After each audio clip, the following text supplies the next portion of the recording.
हाँ तो बच्चों चैप्टर को आगे बढ़ाते हैं ना। आज की क्लास में हम चर्चा करते हैं कुछ क्वेश्चनों की, थोड़ी सी देखना, क्योंकि क्वेश्चन फिर एक साथ के लिए इकट्ठे हो जाएंगे, बहुत ज़्यादा हो जाएंगे। क्योंकि अब इस चैप्टर में एक बड़ी हेडिंग बची हुई है सेल, जिसको अपन नए सिरे से स्टार्ट करेंगे। तो बच्चों मैं बात करूं ऑब्जेक्टिव क्वेश्चन नंबर 1 की, ध्यान से देखना।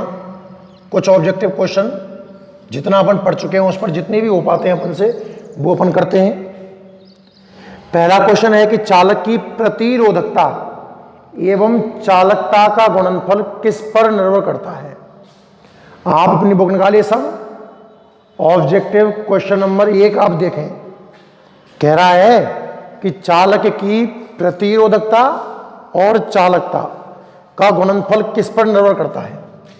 तो ध्यान से देखिए बच्चों, मैंने आपको कहा था कि सिग्मा का जो सूत्र है वो है 1/ρ। सिग्मा के नीचे आप 1 मान लो चाहो तो। सिग्मा का सूत्र क्या है बच्चों? 1/ρ, जहां सिग्मा चालकता है और रो क्या है? प्रतिरोधकता। मैंने ओम का नियम पढ़ाया था आपको, तब कई बार समझाया है कि चालकता और प्रतिरोधकता एक दूसरे के व्युत्क्रमानुपाती हैं। तो सिग्मा की वैल्यू कितनी है? 1/ρ। जब आप इनका मल्टीप्लाई करोगे बच्चों तो सिग्मा इंटू रो कितना आएगा? 1। ठीक है। सिग्मा का मतलब क्या है? चालकता, और रो का मतलब क्या है? प्रतिरोधकता। तो इनका गुणनफल तो एक कांस्टेंट संख्या आया है, इसका मतलब ये किसी पर भी निर्भर नहीं करता है। तो आंसर आएगा बच्चों, कहते हैं चालकता तथा प्रतिरोधकता का गुणनफल नियत रहता है।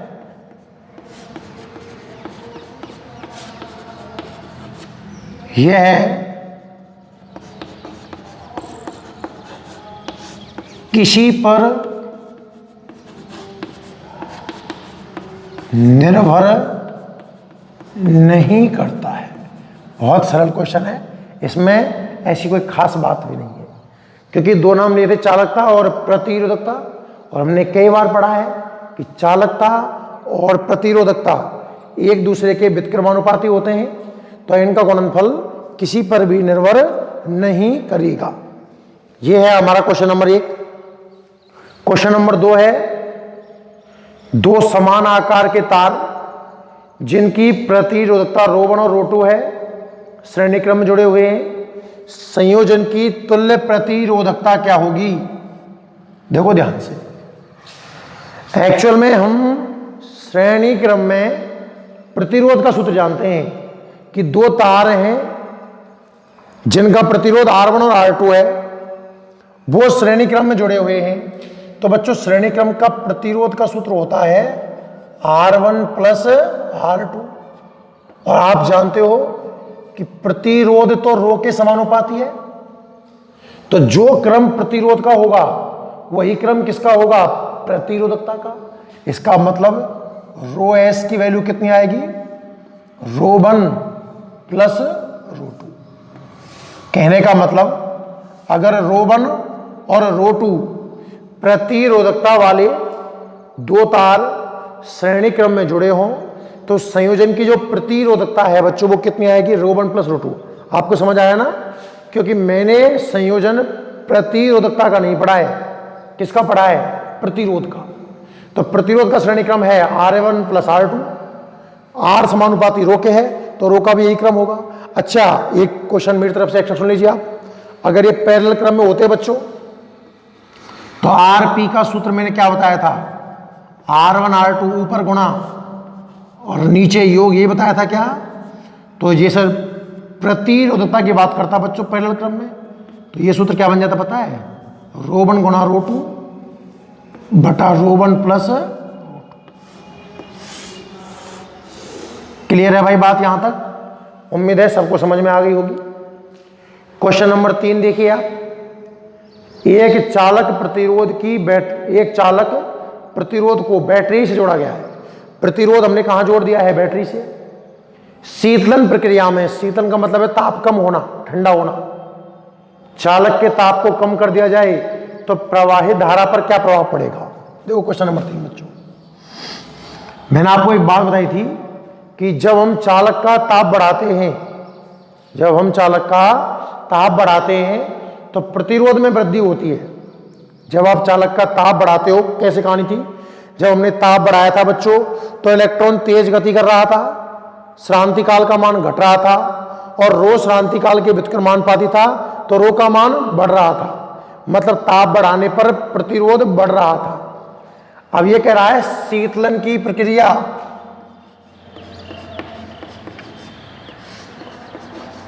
शीतलन की प्रक्रिया, ताप आपने कम किया, टेम्परेचर आपने घटाया, तो ताप कम करने पर बच्चों प्रतिरोध क्या होगा? कम।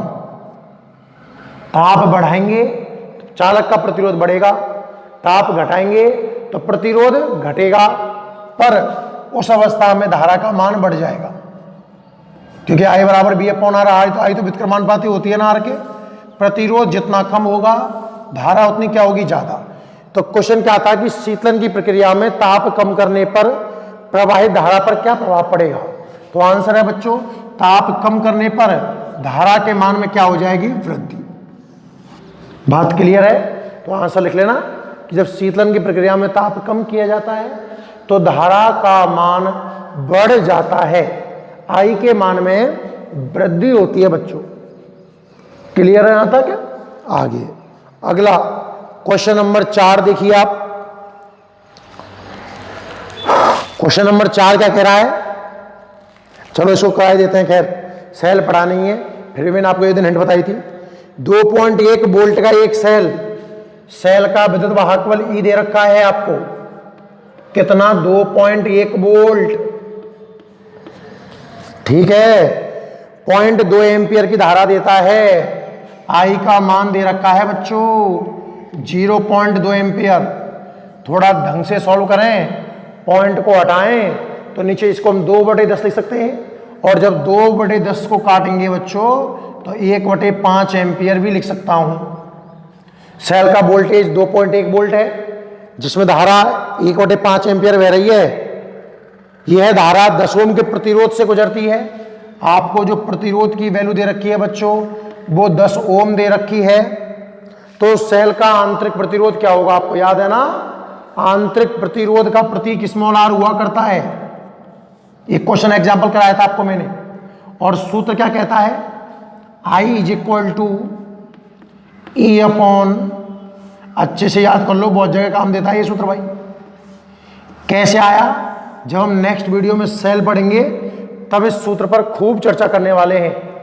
आई is equal to E upon capital R plus small R. सारे मान जमा दीजिए, अपने आप आंसर आ जाएगा। आई का मान कितना है बच्चों? 1/5। ई का मान कितना है? 2.1 लिख दें, लिख दो चलो, 2.1 बटे capital R plus small R. Capital R कितना है? 10 प्लस स्मॉल आर। अगर वज्र गुणा करके देखूं इसका बच्चों तो 10 plus R is equal to 5 का गुणा करूं वहां तो 10.5 आएगा। करके देख लो आराम से। 10 को उधर घटाऊं तो यहां से जो स्मॉल आर निकल के आएगा ना बच्चों वो 0.5 ओम आएगा। मतलब उस सेल का जो आंतरिक प्रतिरोध होगा वो कितना होगा?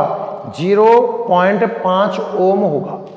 ढंग से लिख लो, ये भी बहुत अच्छा क्वेश्चन है। ई का मान 2.1 वोल्ट दिया हुआ है, आई का मान 0.2 एम्पियर दिया हुआ है, प्रतिरोध 10 ओम दे रखा है, आंतरिक प्रतिरोध पूछ रहा है।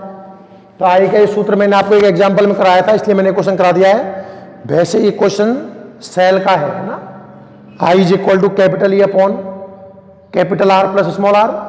सारे मान जमा करके मैंने सॉल्व कर लिया और किसका मान निकल के आ गया? स्मॉल आर का मान निकल के आ गया। हो गया ना सबसे। अगला क्वेश्चन देखें बच्चों।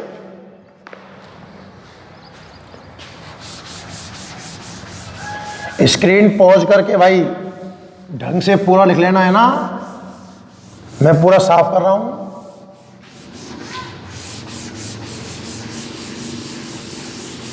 चलिए चर्चा करते हैं ऑब्जेक्टिव क्वेश्चन नंबर 5 की। ऑब्जेक्टिव क्वेश्चन नंबर 5 क्या है? चित्र में दो भिन्न भिन्न तापों पर एक चालक के VI वक्रों को दर्शाया गया है। यदि इन तापों के संगत प्रतिरोध R1 R2 है तो निम्न में कौन सा कथन सत्य है? देखिए बच्चों, ऐसा ग्राफ बना रखा है। यहां वोल्टेज है, ये करंट है, ये ओरिजिन है, यहां का टेम्परेचर T1 है, यहां का टेम्परेचर T2 है। अभी कह रहा है कि इसके संगत प्रतिरोध तो आप R1 मान लो और इसके संगत प्रतिरोध आप क्या मान लो? R2, क्योंकि R के समानुपाती है ना ताप तो। और बोल रहा है कि कौन सा कथन सही है कि T1 ज़्यादा है T2 से, के T2 ज़्यादा है T1 से, के T1 T2 बराबर है। देखो इस क्वेश्चन को करने का एक बहुत ही तरीका बताऊं। आप भूल जाओ कि ये सवाल ताप का है, आप तो ये याद रखो कि ये सवाल प्रतिरोध का है। ये सवाल किसका है? प्रतिरोध का। तो आप क्या प्रतिरोध का क्रम बोल सकते हो क्या? मैंने आपको सिखा रखा है कि R बराबर B/I है।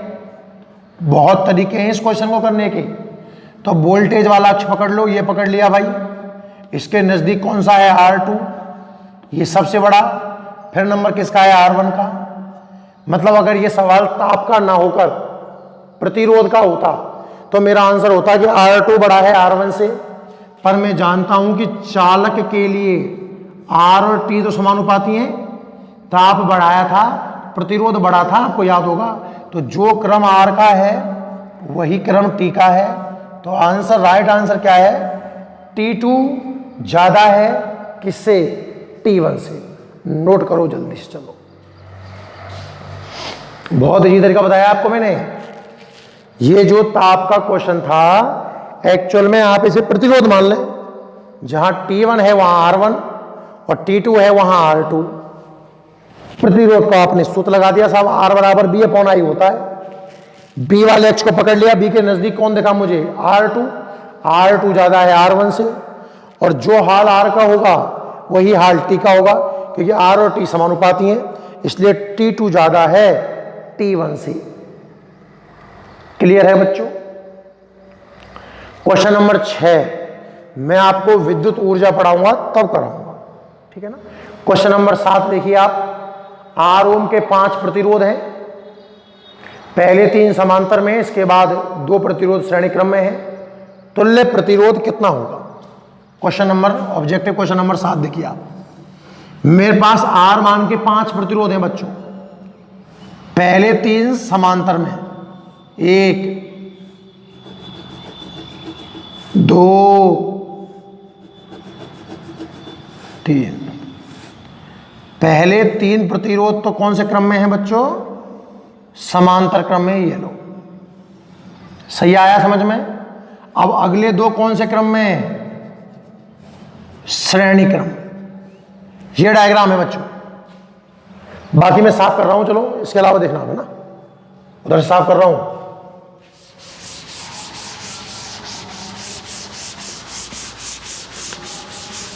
देखिए, और ये भी बारी आपने लिख लिया होगा है ना।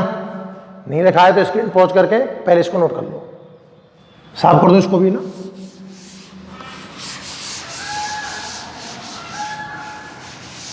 ये क्वेश्चन बोल रहा है कि R मान के 5 प्रतिरोध हैं। पहले 3 समांतर में, फिर दोनों श्रेणी में है। कुल प्रतिरोध कितना होगा बच्चों? तो R मान के 3 समांतर में, तो इनका तो R/3 आएगा। ट्रिक से कर लो, जैसे आपकी इच्छा है वैसे कर लो। तो मैं लिख रहा हूं कि चूंकि R मान के 3 प्रतिरोध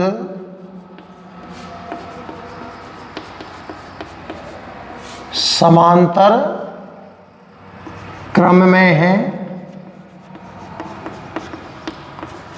अतः इनका कुल प्रतिरोध कितना होगा बच्चों, R/3 होगा। R मान के 3 प्रतिरोध समांतर में है, तो इनका नेट कितना होगा R/3। तो नेट डायग्राम कुछ ऐसा आएगा बच्चों, देखो इन तीनों को हटा के एक ही लगा दो, कितने का R/3 का, फिर एक R का और फिर एक R का। अब आप देख पा रहे होंगे तीनों कौन से में श्रेणी क्रम में, और श्रेणी क्रम का सूत्र क्या कहता है, R1 plus R2 plus R3। तो जो नेट आंसर आएगा वो आएगा बच्चों R/3 plus R plus R। ठीक है, तो जो नेट आंसर आएगा वो आएगा बच्चों 7R/3। देखना मैं कहीं गलत ना कर दूं। ओ लघुत्तम कितना आएगा 3, R plus 3R plus 3R, 3 और 3 6, 7R बटे 3 ओम इसका आंसर आएगा। बहुत इजी क्वेश्चन है, अपने आप में नोट कर लो। चलो 7वां था ये। इसके बाद हम चर्चा करें क्वेश्चन नंबर 8 पर। ऑब्जेक्टिव क्वेश्चन नंबर 7 आप लिख लो, बहुत इजी है। इससे आसान क्वेश्चन क्या होगा बताओ, ढंग से इसे नोट कर लो, है ना। 7 के बाद मैं चर्चा करता हूं बच्चों ऑब्जेक्टिव क्वेश्चन नंबर 8 की। क्या कहता है, अपवाह वेग Vd की विद्युत क्षेत्र E पर निम्न में से कौन सी निर्भरता से ओम के नियम की पालना होती है। अपवाह वेग और विद्युत क्षेत्र की तीव्रता, इनमें यह संबंध पूछ रहा है। कैसे करें बताओ, आपने गतिशीलता पढ़ी थी ना, Vd बराबर म्यू ई। तो यहां से स्पष्ट है कि Vd समानुपाती है E की। ये निर्भरता अपवाह वेग की विद्युत क्षेत्र की तीव्रता के साथ पूछ रहा है, तो समानुपाती इनमें आंसर है। आंसर नंबर बी आपका बिल्कुल सही है। क्लियर है। ऑब्जेक्टिव क्वेश्चन नंबर 9 बच्चों मैं आपको करा चुका हूं, एक हेडिंग बढ़ाई है हमने लास्ट, कौन सी, कार्बनिक प्रतिरोध। इसमें आपने कर चुके हो अपना। 10वां देखना, अच्छा क्वेश्चन है। बोल रहा है कि जब बैटरी से जुड़ा तार धारा के कारण गर्म हो जाता है। आपने सुना देखा होगा कि जब आप तार को बैटरी से जोड़ते हो तो काफी देर तक उसमें करंट बहता रहता है, तो कुछ देर के बाद तार गर्म हो जाता है। कहने का मतलब उस तार का टेम्परेचर बढ़ जाता है। क्वेश्चन क्या कह रहा है, जब बैटरी से जुड़ा तार धारा के कारण गर्म हो जाता है तो निम्न में से कौन सी भौतिक राशि नहीं बदलती है। तापमान बढ़ चुका है, अब कुछ ऑप्शंस दिए हुए हैं, इनमें से कौन सी राशि नहीं बदलेगी। पहला है अपवहन वेग Vd, तो बच्चों Vd तो बढ़ जाएगा। मैंने आपको एक बात समझाई थी, आप याद करो कि जब आप चालकता बढ़ाते हो तो उसमें जो इलेक्ट्रॉन है उनकी एनर्जी बढ़ जाती है। एनर्जी बढ़ने का मतलब है वो कैसी गति करते हैं, तेज। मैंने आपको प्रतिरोध पर ताप का निर्भाव ये तो पढ़ाया था।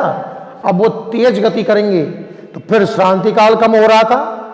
श्रांति काल रो के व्युत्क्रमानुपाती था, तो रो बढ़ रहा था, तभी तो प्रतिरोध बढ़ रहा था। तो अपवाह वेग तो बढ़ेगा। बोल रहा है कि नहीं बदलेगी, कौन सी राशि नहीं बदलेगी, तो ये तो बदलेगी। ये हमारा आंसर नहीं है, फर्स्ट ऑप्शन। सेकंड ऑप्शन क्या है बच्चों, प्रतिरोधकता रो, ताप बढ़ाने पर चालक की प्रतिरोधकता बढ़ती है, ये भी हमारा आंसर नहीं है। तीसरा प्रतिरोध, तो बच्चों ताप बढ़ाने पर प्रतिरोध भी बढ़ता है, ये भी हमारा आंसर नहीं है।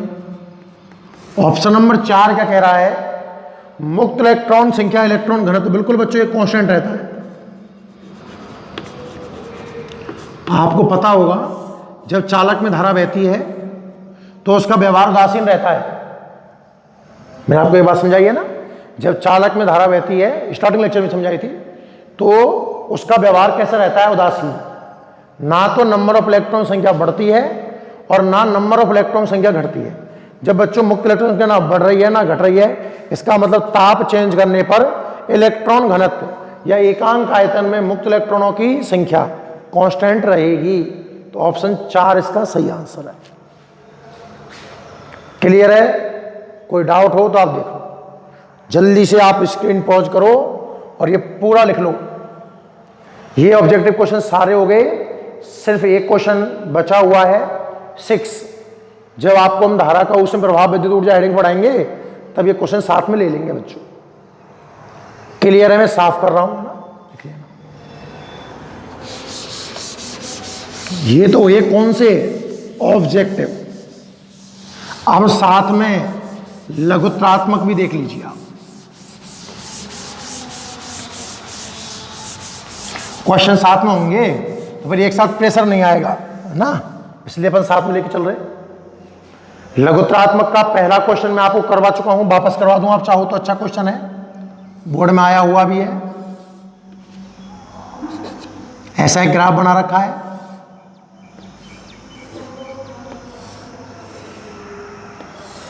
मैंने वैसे नोट्स में लिखा दिया है भाई, ओम के नियम पढ़ाया था ना उस दिन, मैंने एक क्वेश्चन कराया था आपको। इस अक्ष पे लिया है इसने करंट 0.1, 0.2, खैर इसने 0 नहीं लगाई है, मैं लगा दे रहा हूं। और यहां जो वैल्यू है वोल्ट V 2, 4, 6, 8 कुछ ऐसा है। क्वेश्चन कह रहा है दिए गए VI ग्राफ में प्रतिरोधक के प्रतिरोध का मान ज्ञात करो। आपको बच्चों इसके प्रतिरोध का मान ज्ञात करना है, R का मान। तो बच्चों R का सूत्र क्या कहता है? R बराबर B अपॉन I। R बराबर B अपॉन I। तो बच्चों B कितना है? B कोई सी एक कंडीशन ले सकते हो आप। पहली कंडीशन ले रहे हो तो B लेना होगा 2, तो करंट कितना होगा? 0.1। दूसरी कंडीशन ले रहे हो तो B होगा 4, तो करंट होगा 0.2। 6 लोगे तो 0.3, 8 लोगे तो 0.4, जो आप चाहो। मैं पहली कंडीशन से कर दूं, B अपॉन I। B कितना है? 2, और I कितना है? 0.1। पॉइंट को हटाऊंगा ऊपर, 20/1, तो जो प्रतिरोध निकल के आएगा भाई वो आएगा 20 ओम। इस ग्राफ को देखकर जो प्रतिरोध निकल कर आ रहा है वो कितना आ रहा है? 20 ओम आ रहा है। क्लियर? दूसरा क्वेश्चन ये मैं आपसे एक दिन मैंने पूछा था, धारा घनत्व का एसआई मात्रक क्या है बच्चों? तो आप याद करो, धारा घनत्व का सूत्र होता है J = I अपॉन A। इस चैप्टर के फर्स्ट लेक्चर में पढ़ाया है मैंने आपको। तो धारा घनत्व का जो एसआई मात्रक आएगा बच्चों, धारा का मात्रक क्या होता है? एम्पियर, और क्षेत्रफल का मात्रक क्या होता है? Metre square. तो धारा घनत्व का एसआई मात्रक क्या होगा बच्चों? एम्पियर बटे मीटर स्क्वायर। क्या होगा? एम्पियर बटे मीटर स्क्वायर। क्लियर है? क्वेश्चन नंबर 3, धातु की चालकता एवं धारा घनत्व में संबंध लिखिए। यह भी मैं आपसे पूछ चुका हूं। धातु की चालकता का मतलब है सिग्मा, और धारा घनत्व का मतलब है J। मतलब मुझे J और सिग्मा में संबंध बताना है। तो J और सिग्मा में संबंध क्या होता है बच्चों? ओम के नियम का सूक्ष्म रूप याद होगा आपको, J बराबर सिग्मा ई। आप चाहो तो J वेक्टर बराबर सिग्मा ई वेक्टर भी लिख सकते हो। ये हेडिंग पढ़ाई थी मैंने, ओम के नियम का सूक्ष्म रूप प्रूफ करना। आपको याद है ना? मैं लिखा था I बराबर NE BD, और BD का मान E τ बटे N जमाया था। I के नीचे A को लेके आ गया था, J बन गया था, और NE स्क्वायर τ बटे M को मैंने सिग्मा पुट कर दिया था। चौथा है अनोमीय प्रतिरोध के 2 उदाहरण। ये भी लीजिए भाई। अनोमीय याद है? ओमीय और अनोमीय। ओम का नियम पढ़ाया था उस दिन, बताया था आपको मैंने कहा था कि जो युक्तियां ओम के नियम का पालन करती हैं वो ओमीय हैं, और इनके लिए B और I का ग्राफ एक सीधी रेखा प्राप्त होता है। फिर मैंने दूसरी बताई थी अनोमीय, जो ओम के नियम का पालन नहीं करती हैं या जिनके लिए V और I का ग्राफ एक सीधी रेखा प्राप्त ना होकर वक्राकार प्राप्त हो, वो अनोमीय है। और अनोमीय में बहुत फेमस एग्जाम उदाहरण है डायोड। चैप्टर नंबर 16 पढ़ेंगे, उस दिन समझाएंगे ढंग से। तो इसको ट्रांजिस्टर 2 ही पर्याप्त, 2 ही पूछें, और विद्युत अपघट्य, इस तरीके से आप इसके एग्जाम्पल लिख सकते हो। तो अनोमीय युक्ति के उदाहरण कौन कौन से हुए बच्चों? डायोड और ट्रांजिस्टर 2 याद कर लो आप। तो क्लियर? 5वां है कि धातु की प्रतिरोधकता की ताप पर निर्भरता बताइए। बहुत फेमस क्वेश्चन है बच्चों ये, धातु की प्रतिरोधकता की ताप पर निर्भरता। तो बताएंगे कि जब भाई हम ताप बढ़ाते हैं तो श्रांति काल घट जाता है, प्रतिरोधकता बढ़ती है, जिससे प्रतिरोध बढ़ जाता है। मैं थ्योरेटिकल आंसर बोल दूं, आप लिखना चाहो जल्दी नोट कर लो। लिखो कि जब धातु का ताप बढ़ाया जाता है 5वें का आंसर लिख लो। जब धातु का ताप बढ़ाया जाता है तो उसमें स्थित इलेक्ट्रॉन का शांति काल कम हो जाता है।